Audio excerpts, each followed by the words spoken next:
இன்றைய காலகட்டத்தில் விவசாயி என்ற சொல்லே 40 வயதிற்கும் மேற்பட்டோரை குறிப்பதாக மாறிவிட்டது. அதற்கு காரணம் இளைஞர்கள் மட்டுமில்லை, இந்த சமுதாயம் அவர்களுக்கு ஏற்படுத்திக் கொடுத்திருக்கும் மனப்பான்மையும் தான். அதிலும் குறிப்பாக இயற்கை முறையில் விவசாயம் செய்யலாம் என்று நினைக்கும் இளைஞர்களுக்கு நீர் பற்றாக்குறை, மண்ணின் உவர்த்தன்மை, இடுபொருள் பற்றாக்குறை, இயற்கை சீற்றத்தால் ஏற்படும் இழப்பு, ரசாயன முறையில்தான் விளைச்சலை அதிகரிக்க முடியும் போன்ற கருத்துகள்தான் முன்னிறுத்தப்படுகிறது. எனவே எப்படி பார்த்தாலும் விவசாயம் லாபமில்லாத தொழில் என்னும் எண்ணம்தான் இன்றைய இளைஞர்களுக்குள் புகுத்தப்படுகிறது. இப்போ இந்தியாவில் பார்த்தீங்கன்னா, எஸ்பெஷலி இந்த state of Tamil Nadu, the average age of the farmers is around 55 to 60. இது வந்து லாங் டேர்மில் வந்து சஸ்டைனபிள் அக்ரிகல்ச்சர் இந்த ஸ்டேட்டில் இருக்கணும்னா we have to find out a way. அது பார்த்தீங்கன்னா இந்த யூத்தை கொஞ்சம் வந்து we have to retain them in agriculture. கிராமப்புற இளைஞர்கள் நகரத்தை நோக்கி நகர்ந்து கொண்டு இருக்கிறார்கள். இதை நம்ம வந்து தவிர்க்கிறதுக்காகவும் விவசாயம் லாபகரமான தொழில் அப்படிங்கிறத உணர்த்துறதுக்காகவும் retaining village youth in agriculture capacity building training program அப்படிங்கிற தலைப்பில் நாங்கள் ஒரு திட்டம் தயாரித்து நபார்ட் மற்றும் ராபோ பேங்க் ஃபவுண்டேஷன் நெதர்லாண்ட்ஸ் இந்த அமைப்புக்கு கொடுத்தோம். இந்த 2 அமைப்பும் வந்து இந்த திட்டத்துக்கு ரொம்ப உறுதுணையாக இருந்தாங்க. இந்த திட்டம் நாகை மாவட்டத்தில் சீர்காழி, மயிலாடுதுறை, வேதாரண்யம் பகுதியில் இருக்கக்கூடிய 50 இளைஞர்களை தேர்வு செய்து அவங்களுக்கு தொடர் பயிற்சியோட இந்த திட்டம் தொடங்கியது. என் பேர் பார்த்திபராஜ், ஊர் ஆதமங்கலம். MCA படிச்சிருக்கேன். சாஃப்ட்வேர் டெவலப்பராக ஒர்க் பண்ணிகிட்டு இருந்தேன். அந்த தொழில் வந்து என்னோடய வாழ்வியல் முறைக்கு எனக்கு சரியாக தோணலை. சின்ன வயசுலேருந்தே விவசாயம் தெரியும். எங்கள் அப்பா வந்து விவசாயம் பண்ணிகிட்டு இருந்தாங்க. எப்படி அந்த விவசாயம் பண்ணால் என்ன நடக்குங்கிறது ஓரளவுக்கு எனக்கு தெரியும். அதனால் விவசாயம் பண்ணலாம் அப்படின்னு சொல்லிட்டு ஊருக்கு வந்துட்டேன். விவசாயம் பண்ணலான்னு முடிவு பண்ணிவிட்டு வரும்போது இங்கே எல்லாம் ரசாயன உரம், யூரியா தான் யூஸ் பண்ணிகிட்டு இருந்தாங்க ரெகுலராக. அதை பார்த்துட்டு கொஞ்சம் யூடியூப்லாம் பார்க்கும்போது இது வந்து ரொம்ப கெடுதல், நோய் நிறையா வருதுன்னு சொன்னாங்க. அதுக்கப்புறம் நான் இயற்கை விவசாயம் பண்ணலான்னு பிளான் பண்ணேன். இயற்கை விவசாயம் பண்ணலாங்கும் போது நெல் நிறையா பண்ணிகிட்டு இருந்தாங்க. அப்புறம் காய்கறி அதில் ஸ்பெஷலாக பண்ணுவோம் அப்படின்னு சொல்லிட்டு பண்ணிகிட்டு இருந்தேன். அப்போது எங்கள் சித்தப்பா சொன்னார், CAKS மூலியமாக வளநாடு அப்படிங்கிற ஒரு நிறுவனம் எனக்கு அறிமுகமானாங்க. வணக்கம், என்னோடய பேர் அனீஷ்குமார். ஊர் வந்து வேட்டையாம்பாடி. நான் வந்து MSc BEd முடிச்சிருக்கேன். இப்போ தற்போது வந்து அரசு உயர்நிலைப்பள்ளியில் பார்ட் டைம் டீச்சராக, அதாவது கணினி ஆசிரியராக ஒர்க் பண்ணிகிட்ருக்கேன். விவசாயம் இயற்கை முறையில் விவசாயம் பண்ணணுன்னு எனக்கு ஒரு ஆசை. அதுக்கு வந்து பெருதுணையாக இருந்தது வந்து CAKS நிறுவனம். அவங்களுடைய இதில் வந்து பார்த்திங்கன்னா இளைஞர்களுக்கான விவசாய திறன் வளர்ப்பு திட்டம் அப்படின்னு சொல்லிட்டு ஒன்று அறிமுகப்படுத்தியிருந்தாங்க. அங்கேருந்து நான் வந்து எனக்கு ரொம்ப யூஸ்ஃபுல்லாக இருந்தது வந்து மண்புழு உரம் தான். நான் கண்டிப்பாக அப்போலேருந்தே எனக்கு ஒரு ஆசை உண்டு மண்புழு உரம் தயாரிக்கணும்னு. அதை நான் வந்து கண்டிப்பாக அது கொஞ்சம் சக்ஸஸ்ஃபுல்லாக பண்ணிகிட்ருக்கேன். இப்போ என் பேர் ராஜேஷ்குமார், சொந்த ஒரு வேட்டையாம்படி, டீச்சர் ட்ரைனிங் முடிச்சிருக்கிறேன். எனக்கு சின்ன வயசில் விவசாயத்தில் அப்போலேருந்து எனக்கு ஆர்வமாக இருந்துச்சு. படித்து முடித்தோடனே எங்கள் அப்பாவோட நானும் விவசாயத்துக்கு வந்துட்டேன். அப்பா வந்து செயற்கை விவசாயம் பண்ணிகிட்டு இருந்தாங்க. அதில் வந்து அடி உரம், யூரியா எல்லாம் பயன்படுத்திட்டு இருந்தாங்க. அதில் வந்து எனக்கு முழு ஈடுபாடு இல்லை. அப்போ வந்து ஃபேஸ்புக் யூஸ் பண்ணிட்டு இருக்கும்போது CAKS மூலியமாக வந்து இயற்கை விவசாயம் எப்படி பண்ணுறதுன்னு அணுகுமுறையை அறிவித்தாங்க. CAKS மூலியமாக வந்து மாடு வளர்ப்பு, ஆடு வளர்ப்பு, கோழி வளர்ப்பு, உளுந்து சாகுபடி எப்படி செய்கிறதுன்னு நேரடி பார்வை கொண்டு போனாங்க. எனக்கு வந்து பாரம்பரிய நெல் வகை வந்து எனக்கு 4-5 தான் தெரியும். CAKS மூலியமாக வந்து 100க்கு மேற்பட்ட நெல் வகைகள் அங்கே மூலியமாக தான் நான் தெரிஞ்சுக்க வாய்ப்பு கிடைச்சது. வணக்கம், என் பேர் நடராஜன். சொந்த ஊர் குட்டாயமேடு, சிறுகாழி தாலுக்கா. பாரம்பரியமாக எங்கள் அப்பா காலத்தில் விவசாயம் பண்ணிட்டோம். நானும் விவசாயம் பண்ணிட்டேன். 10th முடிச்சுட்டு ஃபாரின் போயிடலான்னு சொல்லிட்டு ஃபாரினுக்கெலாம் ஏற்பாடு பண்ணிட்டேன். ஃபாரின் போகும்போது அப்போ எனக்கு CAKS மூலம் எனக்கு தொடர்பு கிடைச்சிது. கொண்டலில் ஆர்வம் வந்தாலும் இயற்கை விவசாயம், அப்புறம் இண்டிகேட்டிவ் ஃபார்ம் நிறைய இடத்துல CAKS வந்து எனக்கு ஆச்சரிய ட்ரைனிங், நிறைய பண்ணைங்கள், கோழி பண்ணைகள், ஆட்டு பண்ணைகள் நிறைய ட்ரைனிங் கொடுத்தாங்க. விவசாய கண்காட்சிக்கு ஆச்சரிய ட்ரைனிங் கொடுத்தாங்க. எல்லாம் ட்ரைனிங்கில் நான் வந்து அதில் ஒரு பார்ட்டாக இப்போ பண்ணைமேல் ஆடும், காய்கறி, வீட்டுக்கு தேவையான இயற்கை காய்கறியும் மீன் குட்டியும் பண்ணிகிட்டு இருக்கேன். குறிப்பாக பார்த்தீங்கன்னா கருப்பு கோழி CAKS மூலம் எனக்கு அறிமுகம் பண்ணாங்க. அந்த கருப்பு கோழி பார்த்திங்கன்னா மருத்துவ குணம் உடையதுங்க. அது நோய் எதிர்ப்பு சக்தியை தாங்கி நல்லா வளர்ந்துருக்கு. இங்கே உள்ள சூழ்நிலைக்கு நல்லா வளர்ந்துட்டு இருக்கு. நல்லா இம்ப்ரூவ்மெண்ட் ஆகுது. நல்ல மார்க்கெட்டிங் நல்லா இருக்காது. இந்த கிராமத்தில் வேறு யார்ட்டும் இல்லை, என்கிட்ட மட்டும் தான் நான் வச்சுருக்கேன்.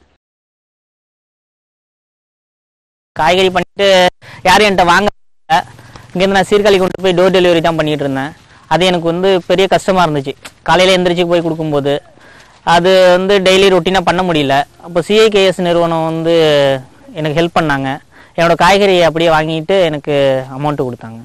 அதாவது இயற்கை விவசாயம் அதாவது செய்யணும் அப்படிங்கும்போது பெரிய தடையாக இருந்தது பார்த்திங்கன்னா, மற்றவங்க நம்மளுடைய பக்கத்தில் உள்ள வயல்கள் உள்ளவங்க எல்லாமே பூச்சிக்கொல்லி உரங்கள் போடும்போது நம்மளுடைய இயற்கை உரத்தில் வந்து பார்த்திங்கன்னா மகசூல் கம்மியாகிடுன்னு ஒரு எண்ணம் வந்து எங்களுக்குள்ளேயே வந்து வந்துருச்சு. அதனால் வந்து பெரிய தடையாக இருந்துச்சு. அது மட்டும் இல்லாமல் அவங்க சைடில், அதாவது பக்கத்து வயல்காரவங்க வந்து பூச்சிக்கொல்லி மருந்து போடும்போது அங்கே உள்ள பூச்சிகள்லாம் வந்து நம்மளுடைய வயலில் இறங்கி நம்மளுடைய வயலுக்கு ஏதாவது பாதிப்பு ஏற்படுமோ என்ற எண்ணம் வந்து எங்களுக்கு வந்து எனக்கு வந்து தடையாக இருந்துச்சு. அதில் வீட்டில் வந்து சொல்லும் போது நிறைய எதிர்ப்புகள், அதில் என்ன பண்ணி என்ன ஒன்றுலாம் வராது, பூச்சி அடித்து தாக்கிறோம், இயற்கை விவசாயத்தை பற்றி வீட்டில் அறிமுகம், வீட்டில் நிறைய எதிர்ப்புகள், ஊர்லேயும் நிறைய எதிர்ப்புகள் வந்து அது தாண்டி சிஐகேஸ் எங்களுக்கு ரொம்ப சப்போர்ட்டாக இருந்ததால் நிறைய ட்ரைனிங், நிறைய எப்படி இயற்கை விவசாயம் எப்படி பண்ணுறது, பூச்சி மருந்து தெளிக்காமல் எப்படி இயற்கை உரத்தில் யூஸ் பண்ணுறது, பஞ்சகாவியம், இப்போ பூச்சி வெரைட்டி, அதுமாரி இயற்கை முறையில் எப்படி பண்ணணும், அந்தமாரி ட்ரைனிங்லாம் கொடுத்து எங்கள் இது வரைக்கும் சிஐகேஸும் வல்நாடும் எங்களை மாதிரி இளைஞருக்கு ஃபுல் சப்போர்ட்டாக இருக்காங்க. பொதுவாகவே இயற்கை விவசாயத்தில் தேனீக்களின் பங்கு ரொம்ப முக்கியம். ஏன்னா மகரந்த சேர்க்கைக்கு நமக்கு பெரும் உதவியாக இருக்கிறது தேனீக்கள். அதனால் சிஐகேஎஸ் நம்மக்கிட்ட இருக்கிற விவசாயிகளுக்கு தேனீ வளர்ப்பை பற்றின பயிற்சிகள் நம்ம கொடுத்துருக்கோம். அதனுடைய அடுக்குகளில் தேன்பூச்சி வளர்க்கறது எப்படி அப்படிங்கிறத சொல்லி கொடுக்குறோம். ராணி தேனியை சேகரம் பண்ணி அதை கொண்டு வந்து வைக்கும் பொழுது மற்ற பூச்சிகளையும் அட்ராக்ட் ஆகி உள்ளே வந்து அது தொடர்ந்து அடைகட்ட ஆரம்பிக்கிறது.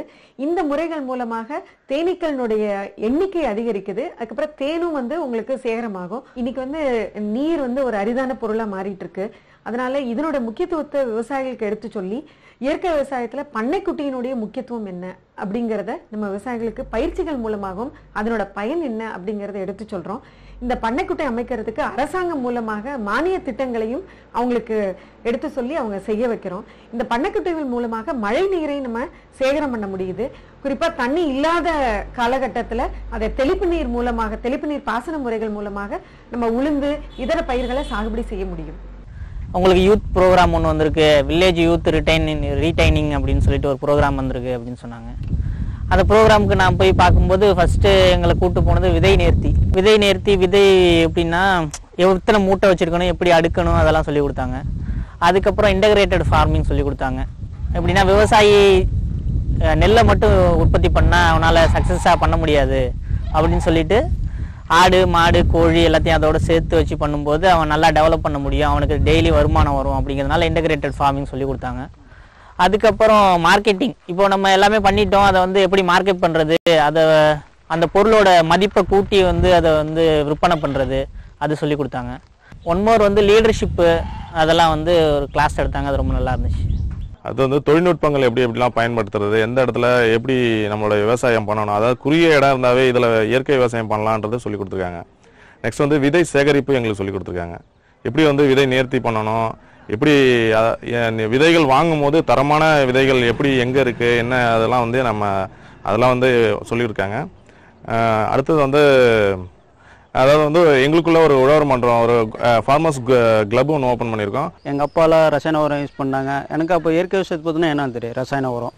அதனால இயற்கை விவசாயத்தை போய் இன்ட்ரெஸ்ட் வந்து விவசாயத்தையும் நம்ம கொண்டு வரணும், விவசாயத்தை ஒரு புதுசாக இயற்கை விவசாயம் எல்லாருக்கும் தெரியணும், இந்த மண்ணை வந்து அடுத்த தலைமுறை யூஸ் பண்ணணும், அதுக்கு ஒரு மகத்துவத்தை சிஐகேஎஸ் எங்களுக்கு வந்து சொல்லி கொடுத்தாங்க. நல்ல முன்னுதாரணமாக இருந்தாங்க. இதுவரையிலும் இன்டெகிரேட்டட் ஃபார்மிங் பண்ணிகிட்டு இருந்ததில் எனக்கு பெரிய அட்வான்டேஜ் அப்படின்னு பார்த்தோன்னா, இந்த ஏரியாவில் எல்லாமே உப்பு தண்ணி. நான் இப்போ வந்து அந்த உப்பு தண்ணியை வந்து குளத்துல பாய்ச்சி அதை மீன் வளர்த்துக்கிட்டு அந்த தண்ணியை வயலில் பாய்ச்சது மூலிமா மகசூல் கொஞ்சம் நல்லாயிருக்கு. அது வந்து பெரிய அட்வான்டேஜ். அதுக்கப்புறம் பார்த்தோன்னா இப்போ ஆடு கோழி இதில் தான் எனக்கு டெய்லி வருமானம் கிடைக்குது. இப்போ அதில் வந்து அந்த முட்டையெல்லாம் நாட்டுக்கோழி முட்டையை கொடுக்கும்போது நமக்கே வந்து அவங்க வாங்குறவங்க ஒரு சாட்டிஸ்ஃபேக்ஷன் இருக்காங்க, நம்ம வாழ்க்கையில் ஒரு சாட்டிஸ்ஃபேக்ஷன் ஏற்படுது. இந்த காய்கறி உற்பத்தி பண்ணுறது மட்டும் இல்லாமல் இந்த காய்கறி வீணாக போகாமல் கெட்டு போகாமல் அதை எங்களுக்கு லாபகரமாக விற்கணுங்கிறதாக வல்நாடு கம்பெனி மூலம் எங்களுக்கு வித்தும் கொடுக்குறாங்க. சிஐகேஎஸ் இந்த மையத்துலேருந்து எங்களுக்கு வந்து கான்ஃபிடென்ட் கொடுத்துருக்காங்க, இளைஞர்களால் விவசாயம் பண்ண முடியுன்ற ஒரு தன்னம்பிக்கையை எங்களுக்கு கொடுத்துருக்காங்க. அதுக்கப்புறம் பேங்க்கில் லோன் வாங்கணும், இப்போ எல்லாமே பண்ணிட்டோம், அதை வந்து எப்படி நம்ம அப்ரோச் பண்ணுறது, பேங்க்கில் லோன் வாங்குறது அப்படிங்கிறத சொல்லி கொடுத்தாங்க. நான் இப்போ வந்து 5 ஆடு வச்சுருக்கிறேன், மேற்கொண்டு ஆட்டு பண்ணை வைக்கிறதுக்கு சிஐகேஎஸ் எனக்கு லோன் அரேஞ்ச் பண்ணி தந்துருக்குறாங்க. அந்த பயிற்சியில் ஒருங்கிணைந்த பண்ணையம் பற்றி ஃபுல்லாக ட்ரைனிங். அடுத்தது எனக்கு அடுத்த பிளான் என்ன, ஒருங்கிணைந்த பண்ணையம். பண்ணுறதான பயிற்சி அதான் அடுத்து லோனுக்கு அதான் அரேஞ்ச் பண்ணி சிஐகேஎஸ் வந்து எனக்கு லோன் அந்த ஒருங்கிணைந்த பண்ணைக்கு தேவையான ஃபண்டு லோன் வந்து அரேஞ்ச் பண்ணி கொடுக்குறாங்க எங்களுக்கு. அதுக்கப்புறம் இந்த இன்டகிரேட்டட் ஃபார்மிங் மாடல்லாம் கொண்டு போய் பேங்க்கில் அப்ரோச் பண்ணி இதுக்குள்ள லோனில் அப்ரோச் பண்ணியிருக்கோம். பேங்க் ஆஃப் பரோடாவில் அப்ரோச் பண்ணோம், அவங்க லோன் தரேன்னு சொல்லியிருக்காங்க. அதுக்கப்புறம் எங்கள் ஊர் பசங்கள்லாம் நிறைய பேர் வந்து கேட்டாங்க, எப்படி நான் பண்ணுறது, இதெல்லாம் பண்ணிகிட்டு இருக்கீங்களே, எங்களுக்கு கொஞ்சம் சொல்லிக் கொடுங்க அப்படின்னு சொன்னாங்க.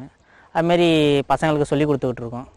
அதாவது வந்து சிஐகேஎஸ் மூலயமா வந்து நாங்கள் மட்டும் பயனடையலை, என்னுடைய நண்பர்களும் வந்து பலன் அடைஞ்சிருக்காங்க. அது எப்படி அப்படின்னா, நம்ம வாய் வார்த்தையாக சொன்னால் அது யாருமே நம்ப மாட்டாங்க. என்னுடைய நண்பர்கள் வந்து என் இடத்துல வந்து என்னை பார்க்கும்பொழுது அவங்களுக்குள்ள ஒரு தன்னம்பிக்கை ஏற்படுது. நான் ஒரு வருஷமாக இயற்கை விவசாயம் பண்ணிட்டு இருக்கிறேன். என்னை பார்த்து 20 பேர் வந்து இயற்கை விவசாயத்தில் வந்திருக்கிறாங்க. அதை வச்சு நாங்கள் வந்து உழவர் மன்றம் உருவாக்கியிருக்கிறோம். இதுமாரி நான் அந்த இயற்கை விவசாயம் பண்ணுற பார்த்து ஆர்வமாக என்ன மாதிரி இளைஞரை வந்து என்னை வந்து கேட்டாங்க. அது கேட்டது நான் எப்படி கற்றுக்கிறதுன்னு கேட்டதால் நானும் அந்தமாரி அந்த பசங்களை ஆச்சரி ட்ரைனிங் பயிற்சி கொண்டு சிஐகேஎஸ்கிட்ட கொண்டு விட்டுருக்கேன்.